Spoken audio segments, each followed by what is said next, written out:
Okay, now I'm mad. Because I thought I was recording commentary before. So I start the game, start recording, and then I find out, oh, my recording didn't happen. So now this is all post commentary. And then I do another post commentary and I find out I plugged the wrong jacks in.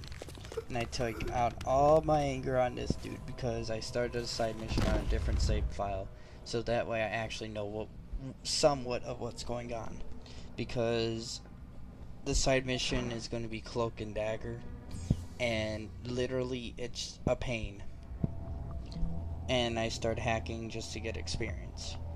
Because I need the experience to level up this character. I could go buy some basically level up points if I really want to, but I would rather do the hacking so that way I can actually get better at it instead of like getting worse at it. So yeah, so don't do Cloak and Dagger if you don't have at least 2 automatic hacking tools.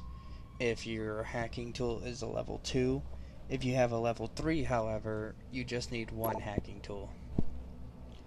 If you have a level 4, then you don't even need a hacking tool at all. But, I mean, that's why I got so angry at it. So, I'm just robbing this dude because why not? Because I need the money.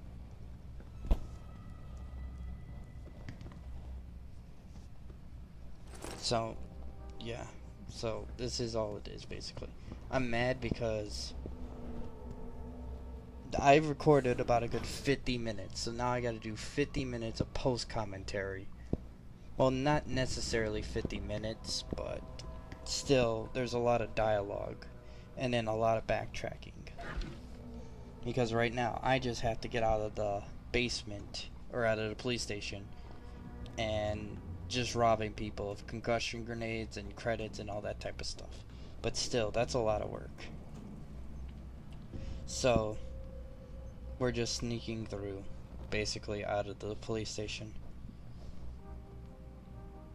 I mean, you do a lot of sneaking in this game. Like, no joke. Like, you do a ridiculous amount of sneaking because of the... whatchamacallit? Because of how aggro the freaking AI can be. They either see you like that, where you don't see them, but they'll see you, or they won't see you at all, and you'll be dead right in front of them. And this is when I realize, oh, there's a little glowy thing right there. I wonder what it is. So I go and get it, eventually, after the alarm is off, because I wouldn't want to get caught and get lit up by 10 cops with machine guns and pistols and a shotgun. And I find out, oh, this has a code in it. And I get very mad because I don't know if that would have went to that door that I was guessing at a lot. So, and then I just continue on my merry jolly way. Very much like to meet with David. At least the load screens don't take up as long as I thought. As I heard the load screens were like pretty terrible. But I mean, they're not that bad. So now we're outside, and then I start traveling to the side mission, basically. And I sort of just point to the general direction of where we had to go. Of course, you don't see my mouse because, go figure. Probably because of my recording software doesn't record the mouse. I don't know why. It just doesn't.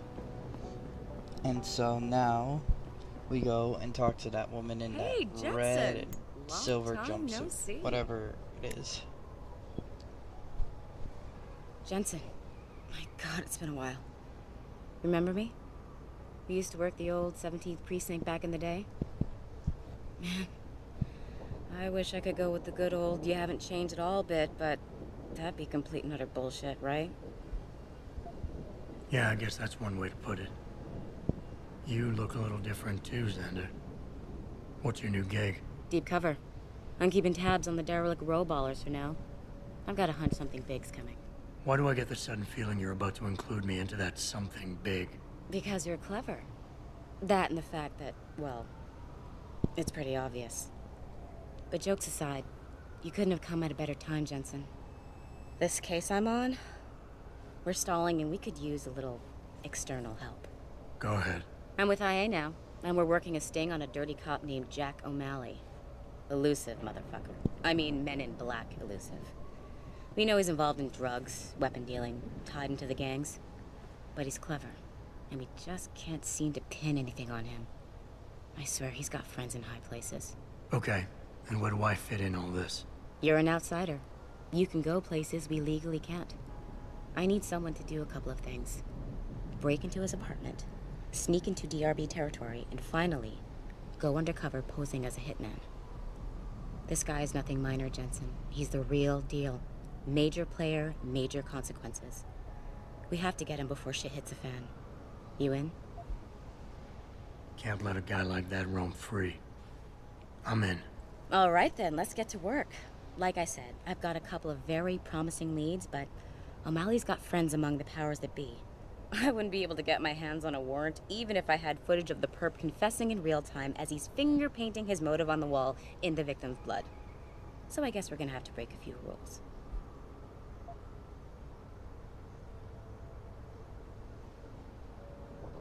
Okay. But we have to be careful how we handle this. It could discredit your investigation.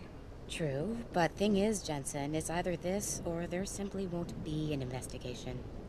You know me, I usually play by the book. Only this time, the bad guy's a friend of the publisher. Okay. What's this about getting into DRB territory? Yeah, I needed to get in there and track down a shipment of weapons for me. We managed to gain access to solid information that will tie it to O'Malley, but I need proof it's really there. They've probably stashed it around somewhere. A cop dealing weapons to a criminal anti-Aug gang? Not a pretty picture. Got that right. I guess we both agree. Nothing good can come out of this, huh? I don't know where exactly the DRB's cache is, but I know there's a bonus for you if you manage to sneak in and out without being spotted. Would make shit easier to handle on my side. So what am I looking for in O'Malley's apartment? Information, drugs, weapons. Basically anything you think can be used to build a stronger case against him. The more you get, the better. What about the undercover assignment? Posing as a hitman? O'Malley's crafty, and even a bit paranoid.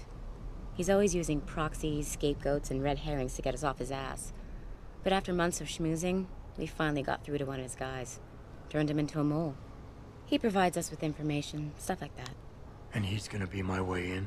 Exactly. Yesterday, another one of O'Malley's guys whacked someone, a drug dealer. There's a witness, but we don't have any details. O'Malley does, and he wants someone to take care of the mess. The usual guy just got busted for possession, so the contact will send you in to pose as his replacement. O'Malley will be waiting for you in an alley next to the police station. And you want me to milk him to get the info on the witness? You haven't lost your touch, Jensen. We think O'Malley will ask you to retrieve the murder weapon, use it to kill the witness, and then plant it on a scapegoat he can arrest later. What you need to do is get that weapon and bring it to me. And what about the witness? We're almost positive he's a member of the MCBs. Once you know the location, you'll need to get there, take care of any opposition, and prep him for retrieval. Prep him? Well, you know, he's a gangbanger, Jensen. He's not going to turn in peacefully, but we need him alive. So I guess you're going to have to play this one macho and knock him out. One of our guys will then just happen to stumble upon him. You know, serendipity. Okay, let's do this. You can contact me on my info link if anything comes up. Excellent. Oh, and Jensen, one last thing. To protect my cover, it'd be better if you only contact me again once you've taken care of everything. So yeah. So now I'm gonna do the gangster part first, because that's the most tedious part, because I actually did do that part first. And I constantly open up the menu a bunch of times because I can't keep my finger off the escape. So I search the nearest trash can and get a beer, because why not? Beer is good. So basically what happens if you even go into this area, they literally just get aggro and just be like, get out of here, and be alert. And then if you provoke them even more, they start shooting you. So I start deciding, do I want to go into that alley, take the ladder, and go all the way around, basically? Or do I want to attempt to actually sneak past everybody? Because I remember you have to do some crazy jumps. And I changed my mind at the very last minute and go downstairs when I just get up here. So I was like, okay, I'm just going to take a chance and then go and sneak past them. Well, of course, if you sneak past them, you get a little bit more experience for it, because this game does reward you more for stealth than actual Rambo style, which I guess it's a good way then, because then you can't kill NPCs you don't need, you know, because if you kill an NPC you need, then I don't think you're going to be able to get this side missions done. So see how I'm in this like cylinder tube and he somehow saw me, which makes no sense. Don't get involved in this, asshole. Get out of here. So I start trying to sneak past, and I'm crouched. I don't even get up. I just keep crouching. Get lost. He's alerted now. Get out of this, bastard. Get lost. I keep going, and then I see the man cover, and that's not where you're supposed to go. So I keep crouched, and I keep going. As soon as I open this door, everybody gets alerted. Everybody becomes hostile, and at that point I was like, just kill me. Which makes no sense, because I'm crouched. Why would they all of a sudden just pull out their guns and be like, know what, you die? That's what I mean with the AI. It's either smart or very dumb. And right there is just very dumb. And I didn't save, so I had to travel all the way back over there. And of course, this is post-commentary. I can't cut this because I don't even know where my mark is at. Because my recording wanted to screw up. So yay, and then you had to re-talk to that woman. Of course I check bins just in case there's items in there and whatnot. Hey, Jensen. Long time no see. Come on. So I just talked to her again and just skipped through all the text because you guys heard it already. Because I just wanted this side mission open.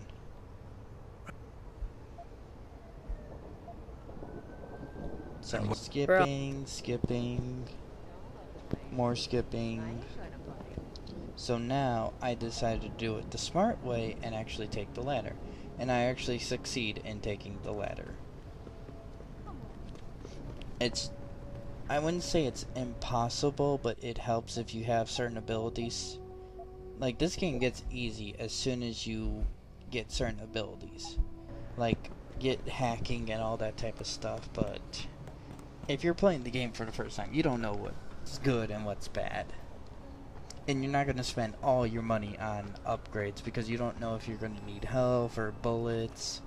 Because I might have to buy stun rounds for my stun gun because I don't even have that many. So that's the only problem. So this is how you go through the roof.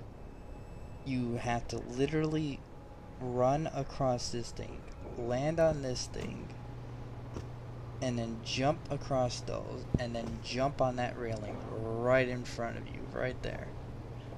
So you have to inch out a little bit and then jump. And that's a dangerous jump because as soon as you fall, you die instantly. And surprisingly, when I get to the bottom, they don't even get alerted. They're like, okay, you're there. So yeah, they're really jerks. At first I wanted to take a jump at that, but I was like, the ladder's right there. Why even risk it? Don't come no closer, Slick. Back off. It's too late to run. So this ain't even the door you're supposed to go through. As soon as I walk through this door, I see two people and something shiny, but I wasn't even going to take that chance. was not even going to take that chance.